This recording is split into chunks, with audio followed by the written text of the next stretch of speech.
안녕하세요. 양의 주식 할기 구현 CFA 렌입니다. 오늘은 구독자가 요청해주신 아마존이라는 기업 분석할 건데 제가 옛날에 게시물에 올려놓은 게 있는데 거기에 댓글이 있었거든요. 근데 제가 그 게시물을 삭제함으로써 없어져가지고 아무튼 아마존이라는 기업 분석 들어가 보도록 하겠습니다.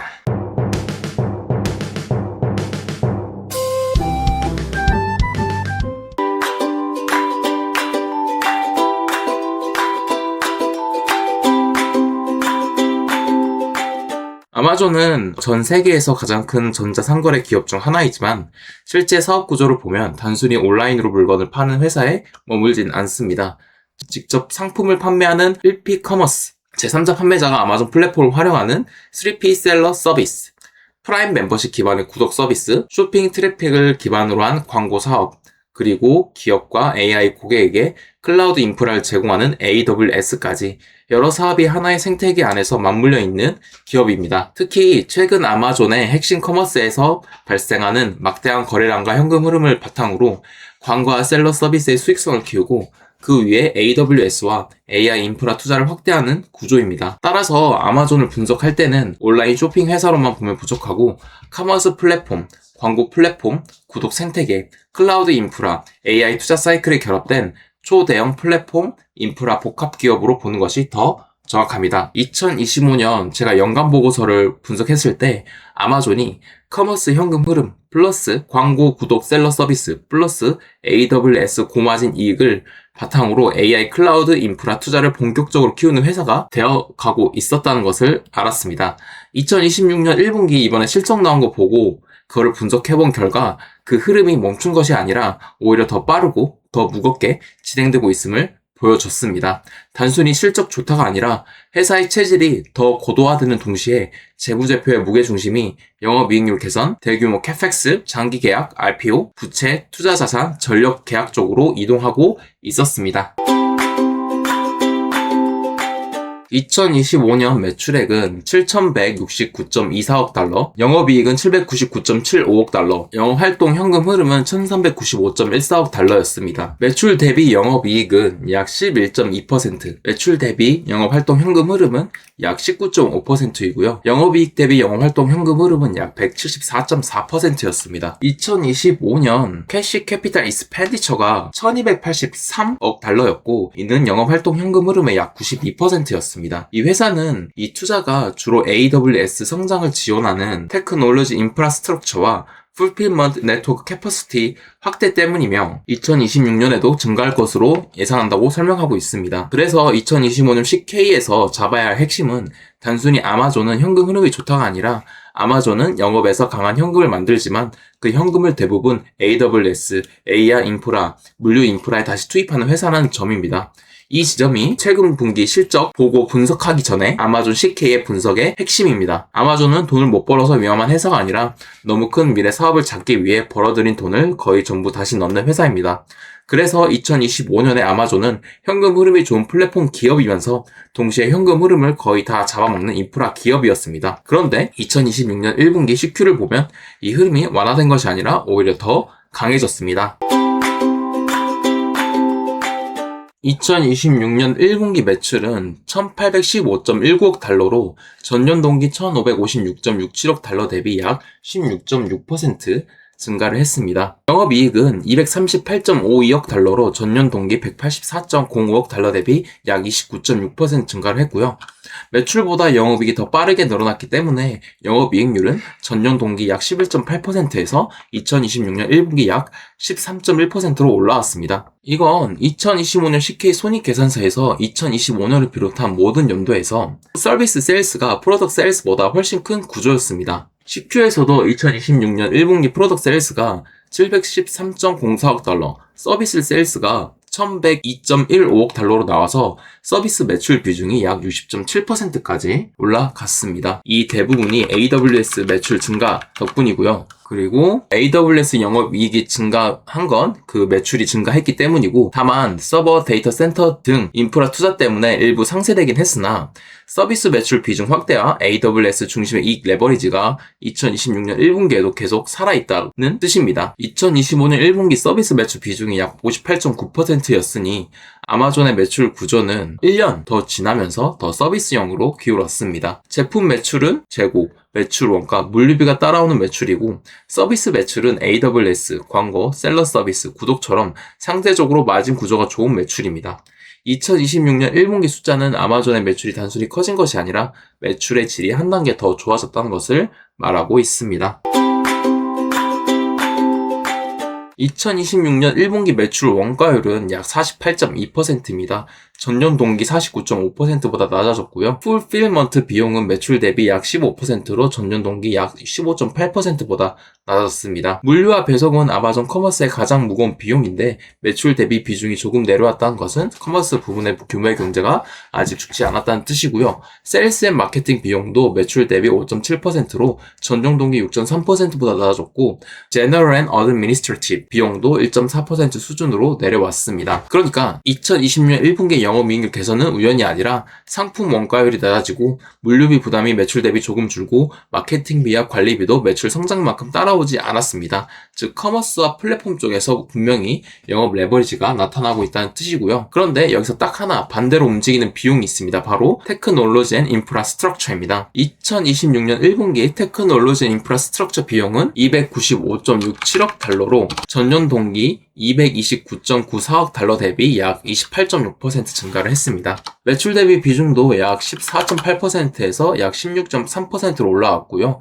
이 비용은 서버, 네트워크 장비, 데이터 센터, 감가상각, 인프라 운영비와 연결됩니다. 회사도 2026년 1분기에 기술 및 인프라 비용이 증가한 이유를 인프라 지출 증가와 감가상각 및 상각 증가 때문이라고 설명했고, AI와 머신러닝 이니셔티브를 지원하기 위해 시간이 지날수록 테크놀로지와 인프라스트럭처 지출이 증가할 것으로 예상한다고 밝혔습니다.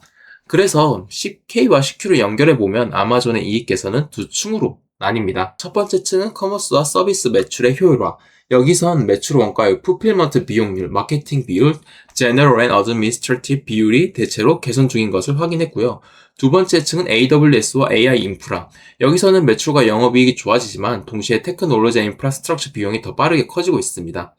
아마존의 영업이익률은 좋아지고 있지만 그 안쪽에서는 커머스 효율 개선이 AI, AWS 인프라 비용 증가를 버텨주는 구조가 나타나고 있고요. 겉으로는 전체 영업이익률이 13.1%로 좋아졌지만 그 아래에서는 한쪽이 효율을 만들고 다른 한쪽이 미래 인프라 비용을 먹고 있습니다.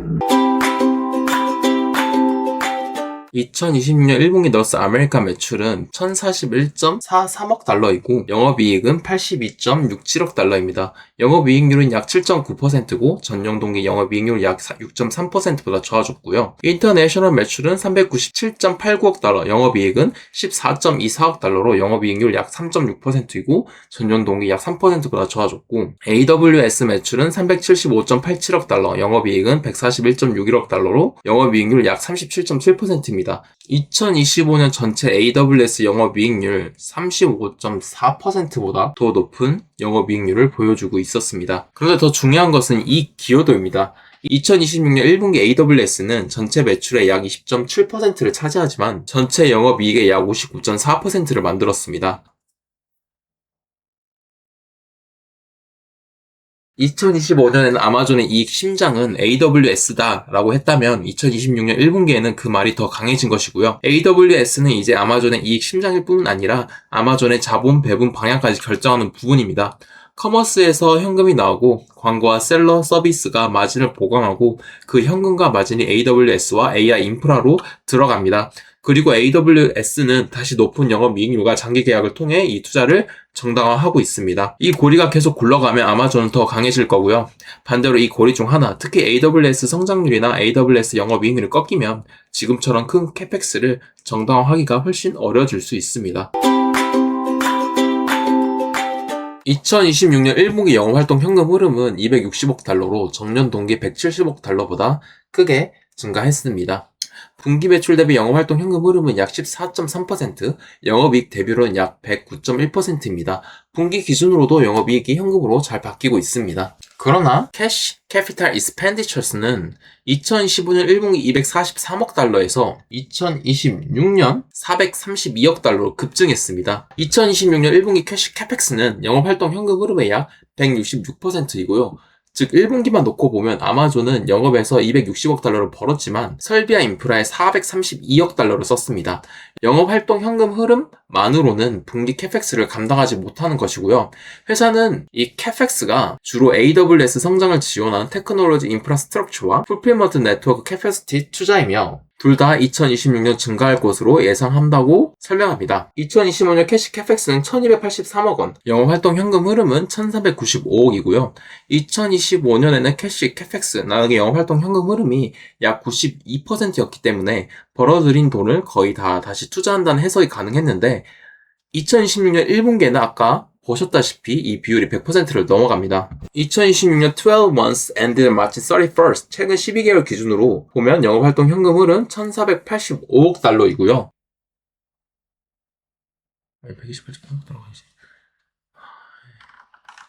12 months ended March 31st, 2026년 영업활동 현금 흐름하고 빼면 프리캐시 플로우가 12억 달러밖에 안 남습니다. 전년동기 최근 12개월 프리캐시 플로우가 259억 달러였던 것과 비교하면 아마존은 더 많은 현금을 벌고도 주주에게 남는 프리캐시 플로우가 거의 사라진 구조가 되었습니다. 근데 이걸 부정적으로만 보면 안 됩니다. 이건 실적 악화 때문에 생긴 현금 부족이 아니라 오히려 영업활동 현금 흐름을 좋아졌고 문제는 투자가 더 빠르게 늘었다는 점입니다. 그래서 아마존의 현재 현금 흐름은 수익성이 무너져서 프리캐시 플로우가 줄어든 것이 아니라 AWS AI 인프라 투자가 영업활동 현금 흐름의 증가분을 모두 흡수해서 프리캐시 플로우가 더 얇아진 것입니다. 2025년 말 총 자산은 8,180억 달러였는데 2026년 3월 말에는 9,166억 달러가 됐습니다. 한 분기 말 총 자산이 약 986억 달러가 증가했고요.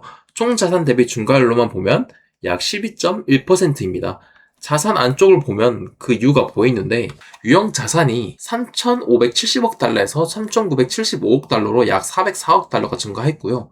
총 자산 대비 유형 자산 비중은 약 43.4%입니다. 운영 리스 자산까지 더하면 유형 인프라와 리스 기반 자산은 총 자산의 절반을 넘습니다. 아마존의 재무 상태표는 이제 분명히 자산 가벼운 플랫폼이 아니라 자산 무거운 인프라 기업의 모습이고요. 과거의 아마존을 단순 온라인 유통 플랫폼으로 생각하면 안 되는 이유가 여기에 있습니다.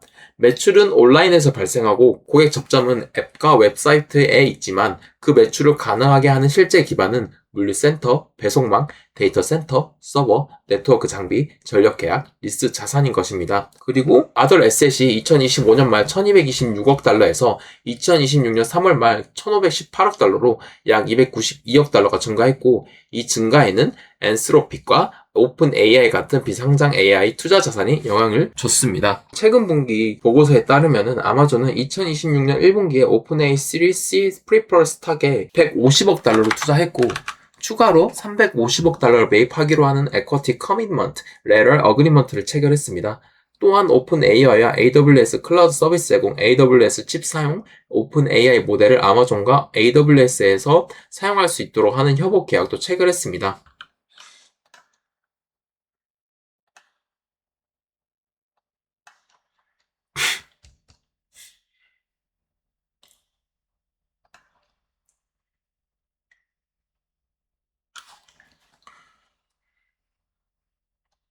그러면 이제 어떻게 되느냐? 첫째, 손익계산서에서 엔스로픽 관련 평가 이익이 아덜 인컴으로 들어오게 됩니다. 그리고 둘째, 재무상태표에서는 엔스로픽과 오픈AI 투자 자산이 아덜 에셋 안에서 커지게 되고요. 셋째, AWS 매출과 RPO에는 오픈AI와의 클라우드 사용 계약이 들어오게 됩니다. 아마존은 AI를 단순히 클라우드 수요 증가로만 보는 것이 아니라 투자 자산, 클라우드 고객, 반도체, 칩, 사용처, 장기 계약, 플랫폼 협업으로 동시에 엮고 있습니다.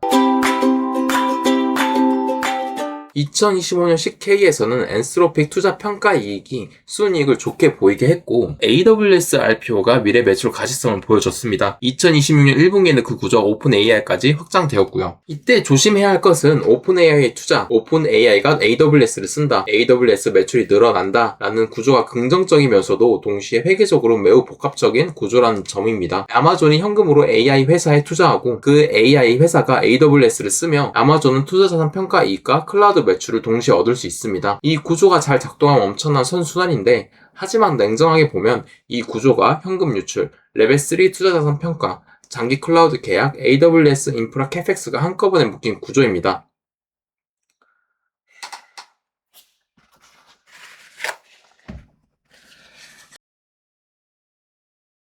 즉 보기에는 AI 수혜지만 재무제표상으로는 훨씬 복잡한 자본 순환입니다. 2025년 말 장기 고객 계약에서 아직 인식되지 않은 미래 수행 의무는 약 2,440억 달러이고 평균 잔여 기간은 4.1년이었습니다. 그런데 2026년 3월 말에는 이 금액이 약 3,640억 달러로 증가했고 평균 잔여 기간도 5.5년으로 길어졌습니다. 그래서 최근 실적 보고서 CQ에서는 이 수행 의무가 주로 AWS와 관련되고 있다고 설명하고 있고요. 특히 2026년 1분기에 AWS와 오픈AI가 기존 380억 달러 규모의 단연 약정 및 사업 계약을 8년에 걸쳐 1,000억 달러 추가 확장했다고 밝히고 있습니다. 이건 엄청나게 중요한 변화인데 2025년에는 AWS RPO가 2025년 AWS 매출의 약 1.9배 정도라서 미래 매출 가시성이 있다고 해석했습니다. 그런데 2026년 1분기에는 RPO가 3,640억 달러로 커졌고 2026년 1분기 AWS 매출 3,760억 달러를 단순 연율한 1,503억 달러와 비교하면 약 2.4배 수준입니다. AWS는 단순히 사용량이 늘어나는 사업에서 점점 더 장기 계약 기반이 강해지는 사업으로 이동하고 있습니다. 이건 긍정적인 변화이고 캐펙스를 크게 쓰는 이유가 어느 정도 설명이 됩니다. 서버와 데이터 센터에 막대한 돈을 넣는 대신 뒤에는 장기 고객 계약이 쌓이고 있습니다. 하지만 동시에 RPO 증가는 새로운 위험도 만듭니다. 장기 계약은 매출 가시성을 높이지만 아마존 입장에서는 고객에게 약속한 서비스를 제공하기 위한 인프라를 미리 깔아야 합니다. 특히 오픈 AI와 같은 대형 AI 고객은 일반적인 웹 서비스 고객보다 훨씬 큰 컴퓨팅 자원과 전력, 칩, 네트워크 안정성을 요구할 가능성이 큽니다. 그래서 RPO가 커진다는 것은 미래 매출이 쌓인다는 뜻이면서 동시에 미래 캐펙스와 전력 계약, 칩 투자, 감가상각 부담도 같이 따라온다는 뜻입니다. 아마존은 기존 및 미래 운영을 위한 전력 공급 확보 목적으로 장기 에너지 계약을 체결하고 있고 일부 계약은 20년까지 이어질 수 있다고 말하고 있거든요. 아마존은 단순히 데이터를 많이 짓는 수준이 아니라 AI 시대에 가장 부족해질 가능성이 있는 요소들인 전력, 부지, 냉각, 장기 인프라 계약을 미리 선점하는 방향으로 움직이고 있습니다. 특히 2026년 1분기 기준으로 약 2억 메가와트 규모의 장기 전력 계약을 가지고 있고 가중 평균 잔여 기간이 약 15년이며 대부분의 전력이 향후 9년 이후에 공급될 예정이라는 점은 굉장히 중요합니다. 이건 지금 필요한 전기만 확보한 것이 아니라 미래 AI 데이터 센터 확장을 전제로 미리 자리를 잡고 있다는 뜻에 가깝습니다. 여기서 핵심은 AI 시대의 데이터 센터가 예전 클라우드 데이터 센터와는 완전히 다르다는 점입니다. 예전에는 서버만 늘리면 어느 정도 확장이 가능했다면 지금 AI 데이터 센터는 GPU 밀도가 너무 높아지면서 전력과 냉각이 병목이 됩니다. 즉 앞으로 GPU를 살 돈이 있느냐보다 그 GPU를 실제로 꽂아서 돌릴 전기와 냉각 환경이 있느냐가 더 중요해집니다. 아마존은 지금 그 부분을 미리 준비하고 있는 것이고 그래서 재무제표의 전력 계약, 리스, 장기 약정, 유형 자산이 같이 커지는 것입니다. 운전자본 쪽으로 이제 가보겠습니다. 2026년 3월 말 재고 자산은 365억 달러로 2025년 말 383억 달러보다 줄었습니다. 그런데 같은 기간 매출은 크게 늘었고요. 재고가 줄었는데 매출이 늘었다는 것은 적어도 재고 부담 측면에서는 아마존이 꽤 효율적으로 움직였다는 뜻이고요.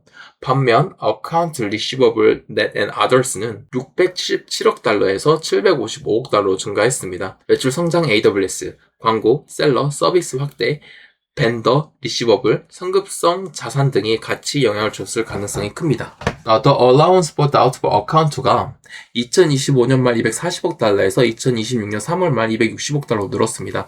이 숫자가 회사 전체를 흔들 정도는 아니지만 매출 채권성 자산이 커지고 있다는 점은 AWS 광고, 대형 고객 계약 확대와 함께 계속 체크해야 하는 부분입니다. 매입 채무는 2025년 말 1219억 달러에서 2026년 3월 말 1247억 달러로 증가했습니다. 단순 회전일수로 보면 2026년 1분기 기준 매출 채권 회전일수는 약 36일, 재고 회전일수는 약 39일, 매입 채무 회전일수는 약 129일 정도로 계산되고요.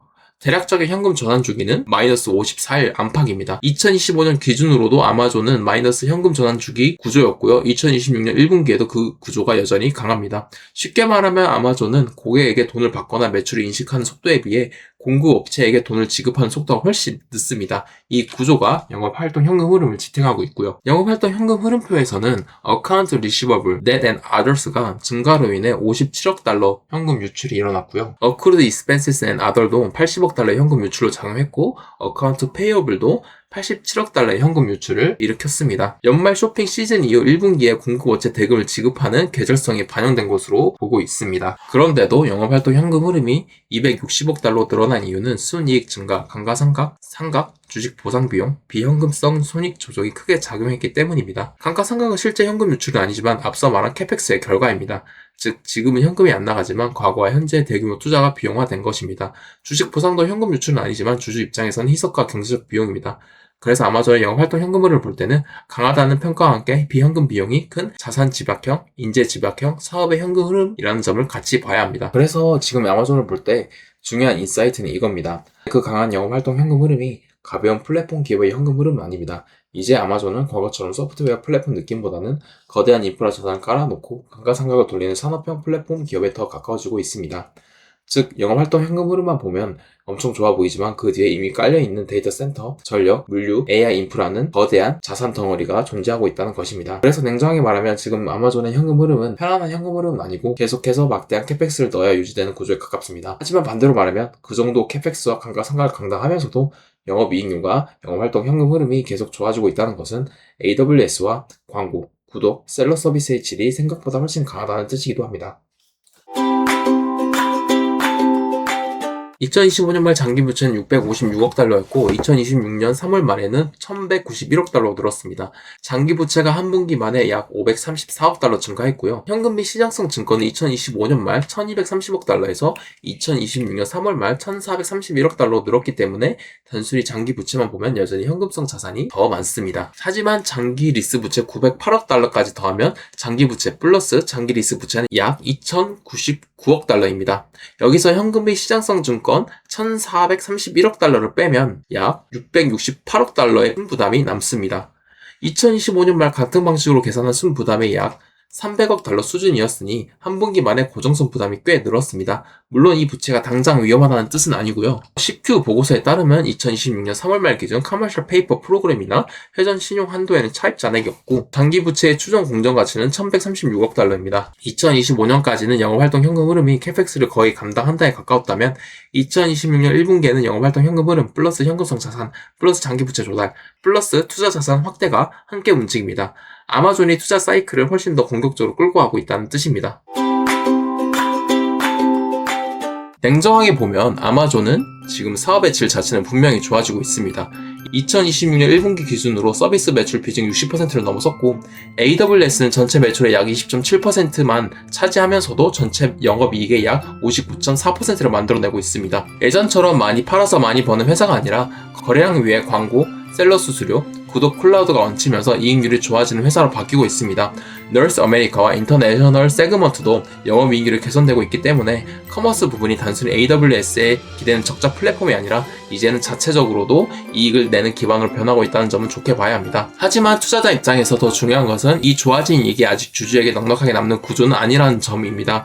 2025년에는 영업활동 현금 흐름의 약 92%가 캐시 캐펙스로 다시 나갔고 2026년 1분기에는 캐시 캐펙스가 영업활동 현금흐름을 초과했습니다. 최근 12개월 기준 프리캐시 플로우가 거의 남는 게 없다는 것은 아마존이 돈을 못 벌어서가 아니라 벌어들인 돈보다 더 빠르게 AI, AWS, 물류 인프라에 돈을 넣고 있다는 뜻입니다. 그래서 지금 아마존을 현금 흐름 좋은 우량주로만 보면 반쪽짜리 해석이고 정확히는 현금 흐름은 강하지만 그 현금을 거의 전부 미래 인프라에 재투자하는 회사로 봐야 합니다. RPO 3,640억 달러는 미래 매출 가시성을 높이는 숫자이고요. 하지만 이 RPO를 이행하려면 엄청난 인프라와 전력이 필요합니다. 오픈 AI와의 1000억 달러 계약 확대는 AWS 수요의 강력한 증거입니다. 하지만 동시에 오픈 AI에 150억 달러 투자하고 350억 달러 추가 투자 약정을 체결했다는 점은 아마존의 AI 전략이 점점 더 자본 지박적으로 바뀌고 있음을 보여줍니다. 여기서 놓치기 쉬운 인사이트를 하나 잡자면 아마존은 지금 단순히 AI 고객을 유치한 클라우드 회사가 아닙니다. 아마존 AI 생태계 안에서 자본 제공자, 인프라 제공자, 칩 제공자, 클라우드 제공자, 모델 활용자 역할을 동시에 하고 있습니다. 오픈 AI에 자본을 놓고 오픈 AI가 AWS를 쓰고 그 계약이 RPO로 쌓이고 이를 위해 아마존은 데이터 센터와 전력 계약, 서버 칩, 네트워크의 캐펙스를 집행합니다. 그러면 손익계산서에는 AWS 매출과 영업이익, other income의 투자 평가이익, 테크놀로지 앤 인프라스트럭처 비용이 동시에 찍힙니다. 재무상태표에는 유형자산, other asset, 장기부채, 리스부채가 동시에 커지고요. 현금 흐름표에는 영업활동 현금 흐름 증가, 캐펙스 증가, 투자활동 유출, 재무활동 유입이 동시에 나타납니다. 이걸 하나하나 따로 보면 복잡하지만 하나의 문장으로 묶으면 이렇습니다. 아마존 AI 시대의 수요를 잡기 위해 자기 재무제표 전체를 AI 인프라 쪽으로 재배치하고 있습니다. 쉬운 말로 한번 정리를 해보면은 아마존은 장사가 안 되는 회사가 아니라 오히려 장사가 잘 되기 때문에 더 큰 판에 돈을 쏟아부는 회사입니다. 쇼핑, 광고, 구독, AWS는 좋아지고 있지만 AI와 데이터 센터 투자가 너무 커서 남는 현금이 얇아졌습니다. 지금은 이익률이 좋아지는 구간이지만 동시에 돈을 엄청나게 써야 하는 구간입니다. 좋게 보면 미래 AI 인프라 시장을 선점하는 과정이고 나쁘게 보면 투자 회수까지 시간이 많이 걸리는 무거운 사업으로 변하는 과정입니다. 결국 투자자는 아마존이 돈을 버느냐보다 지금 쓰는 막대한 돈이 몇 년 뒤 더 큰 AWS 이익으로 돌아오느냐를 봐야 합니다. 이상 아마존 재무제표 분석을 마무리해보도록 하겠습니다. 다음 재무제표 분석 기업은 이렇게 쇼츠로 또 제가 알려드리겠습니다. 이상 양의 주식 할기 구현 CFA 양의 주식 할기 메인 캐릭터 구름이었습니다. 안녕.